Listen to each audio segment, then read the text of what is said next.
Good evening, gentlemen in China, and good afternoon in Africa. Are people able to hear me? Okay, thank you, thank you, thank you. I'll quickly share my screen, uh, and yeah, so that's the screen. We'll make it full screen right now. Yeah.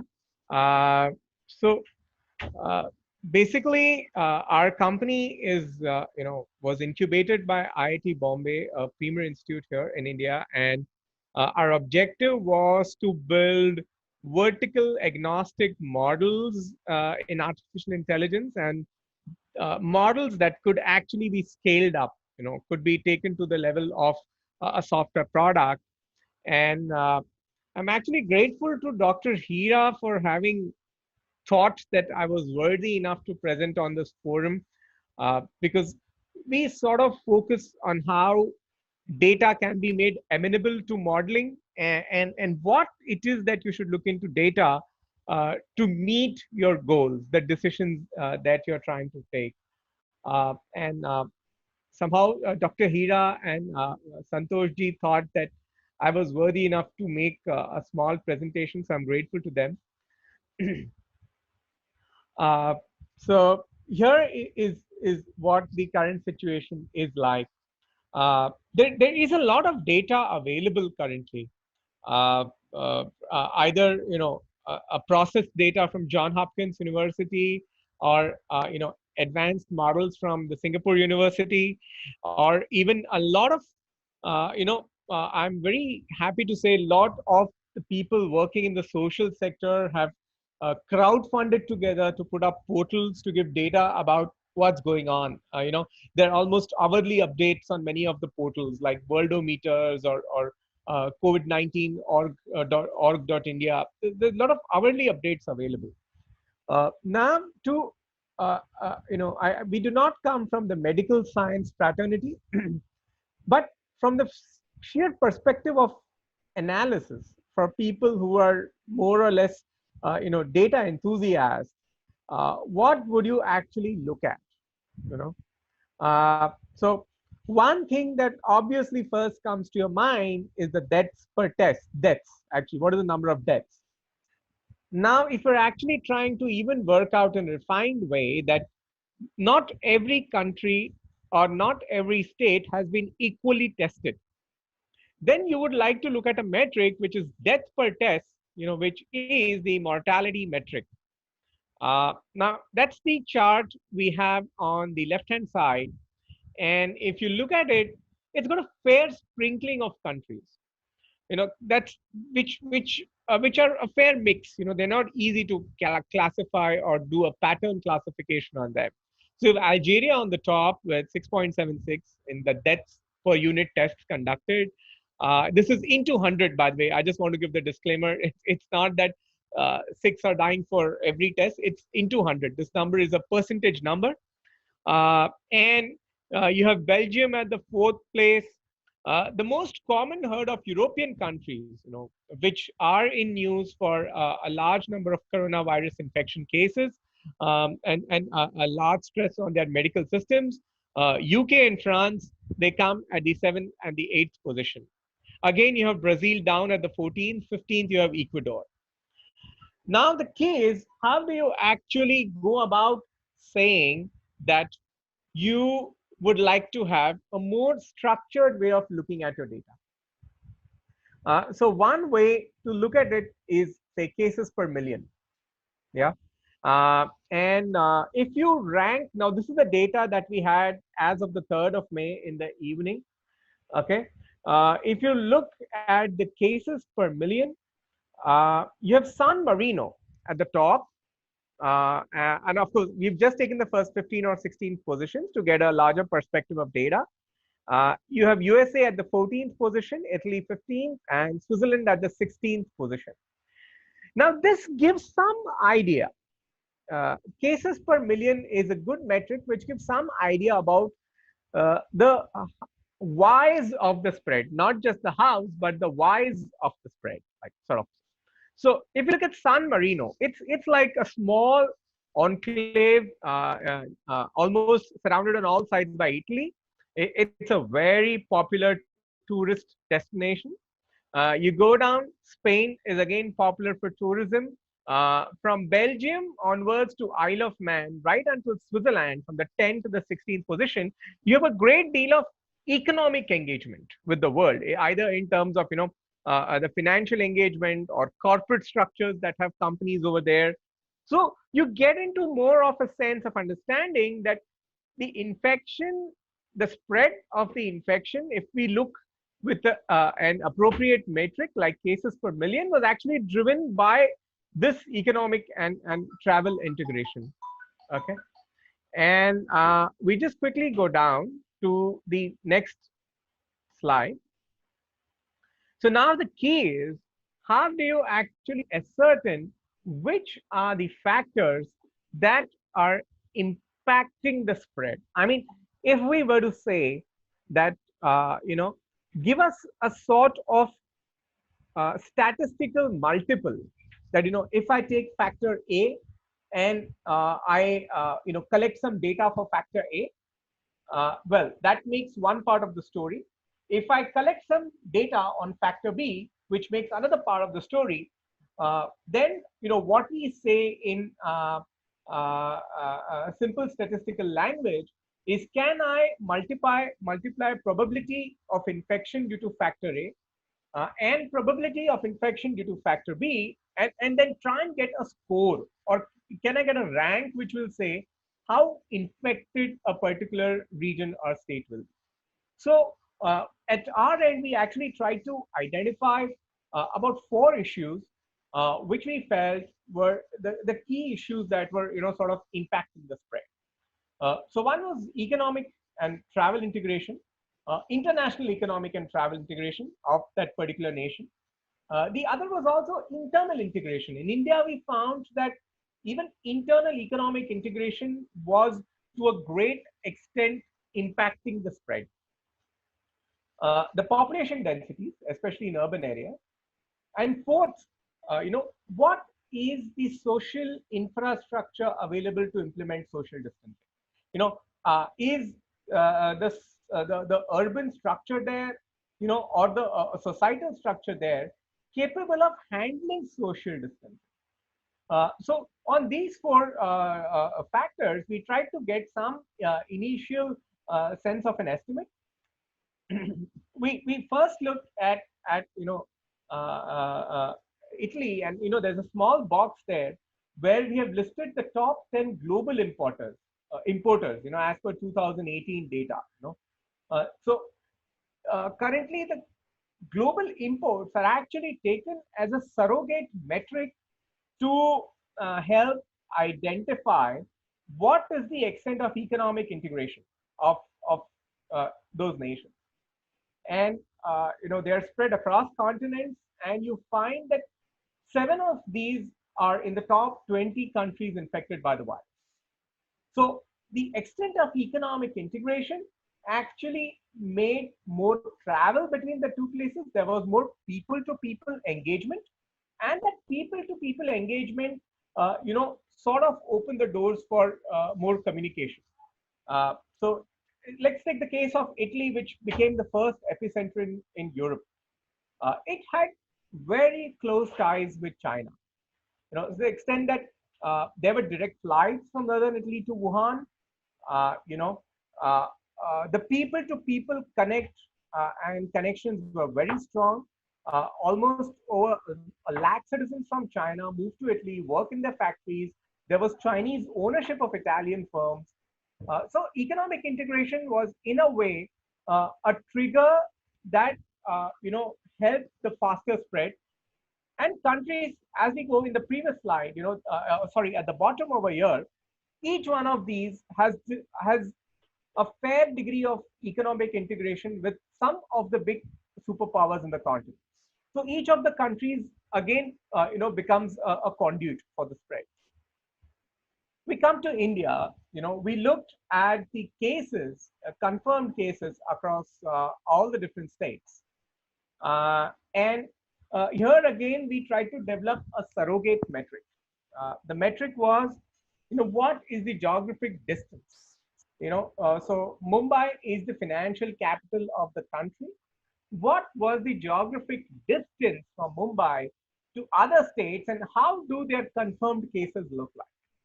So Delhi is, an economic epicenter in itself. Tamil Nadu is also an economic epicenter in itself. Both of them had participants in certain events that led to spreads. Uh, but by and large, if you go down the geographic distance away from the economic epicenter, you're actually seeing those many lower and lower number of cases. So that's one thing, that the distance is indeed a surrogate indicator, as to how much the spread tends to happen. We observe similar trends in New York as well, in the United States, with New York being the financial capital. We also looked at population density. Yeah. So here we ranked the top 10 states by population density in India. And the states of Bihar and Bengal, the population density is high, but their economic integration with larger cities like Delhi and Mumbai is not as high as of other neighboring states like Rajasthan and Gujarat. So though their population densities are higher, it's not as much a case that they have actually recorded that much of the high number of infections. So if there is absence of other incidental factors, then the likelihood of infection is more. But a combination of being closer to an economic epicenter as well as a high population density can, become a reason for a high number of infections. Uh, so Chandigarh here, its density is pretty high, actually, quite close to the national capital territory of Delhi, but it has, and it is closer there, and it does have a large number of cases. Now, we actually look at the social infrastructure that's available to implement, the social distancing. Now, how does it happen? There's very interesting data that we have about the situation in the slums. That is, a lot of the lower income group residences in India. And there is a classification about the number of people whose household structures are almost about just one room. In Gujarat, it's about 69% of those people staying in informal accommodations, which is slums. 69% is one room. In Maharashtra, it's not close behind, it is not far behind, it's about 67%. In Delhi, it's 61%. And progressively in other states, it's lower. And so even if the housing is informal, it's unregistered, it's undocumented housing, yet in other states, they have more rooms available. Right? So if you see, for houses with 2 to 3 rooms and undocumented houses in Punjab and Haryana are looking almost at 50% of the population. Undocumented housing, but even say 4 rooms, it's still larger. Rajasthan onwards, about 14 to 15% of the undocumented housing space. Now, this social infrastructure of sorts, gives an idea of how much social distancing is possible within those states. Now, this is like turning out to a very surefire indicator. These are almost today the top 4 that you see here: Gujarat, Maharashtra, Delhi, and Tamil Nadu. If you just swap their order, these are almost the most infected states today in India. So the availability of social infrastructure and whatever local self-government interventions that could be possible to at least ramp up the social infrastructure during the pandemic really serve as an ability of a measure of their ability to help handle the situation. This list is almost mirroring the sort of list of infected states in descending order in India. So social infrastructure with surrogate indicators like number of rooms available in the house, or even the per square mile density in a slum, really make a difference. Like, so for example, In Mumbai, we have Dharavi, Asia's largest slum. And on 3rd of May, the tally was about 590. This tally of Dharavi is actually more than the tally of the state of Haryana. It's like that's the sort of magnitude that gets impacted with the availability of social infrastructure.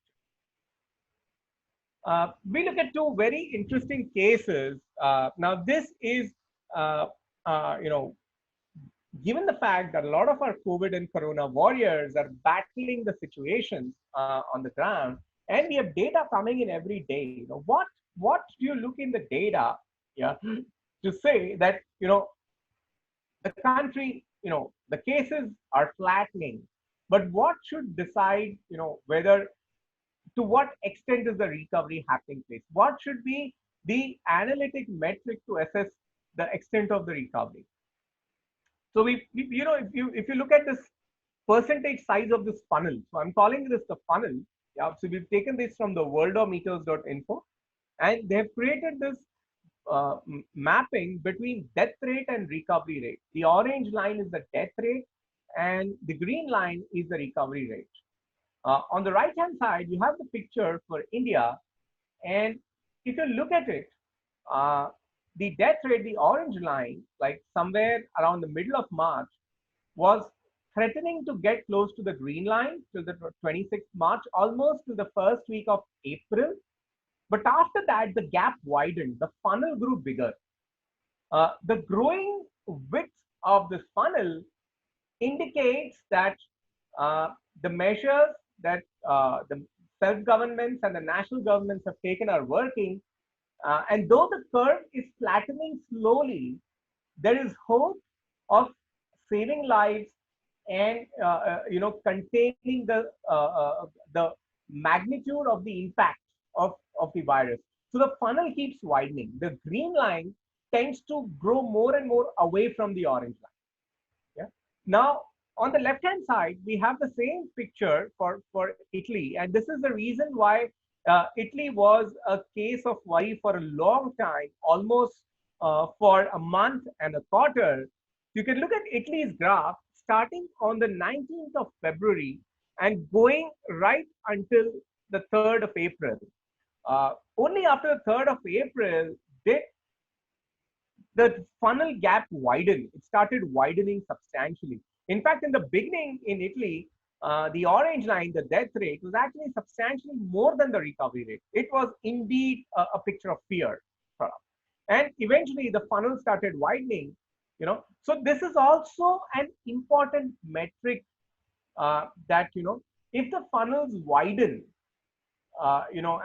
because most governments today are also concerned about the complete shutdown of the economic activity. If the funnel tends to widen, then the governments can go for some amount of opening up, because once the curve starts flattening, the second metric or parameter you want to look at, like, am I sure or am I confident I can start opening up? So once the funnel, the gap between the green and the orange keeps widening, maybe governments can get more confidence that they can start opening up. And that also explains, Italy's opening up of a fair amount of the country. It is this widening funnel which gives the confidence to the government.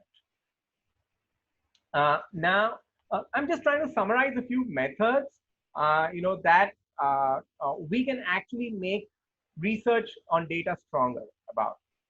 One is the pure play regression, which is similar to the Singapore University model.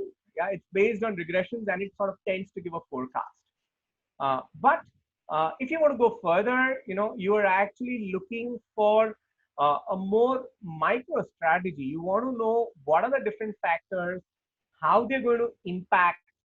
You could perhaps go for AHPs, which are analytic hierarchy procedures. They give a deep relational expertise between different parameters. Like, so given the sort of say number of markets here in this place and the number of hospitals also available, what is the correlation coefficient I should look if I'm going to say the infection is going to spread, right? Or the infection can be contained given the fact that a certain region has both markets and hospitals, right? So those sort of detailed correlations you can actually get through the AHPs, which are the analytic hierarchy procedures. You can also use learning networks. Yeah, so these are neural networks. They are an old science. They are not a new science, but in the current scenario, the availability of data has made neural networks very useful, and you can actually even use neural networks to simulate how the system responds to different data inputs. So you can actually pick data from the past, like say a certain containment in movement. In some places, people were simply not allowed to leave their house, vis-a-vis in some places a partial lockdown uplift, right? You can put in the data, and a network can actually learn on its own and tell you what the future responses can be like. And neural networks can be perfected to a great degree.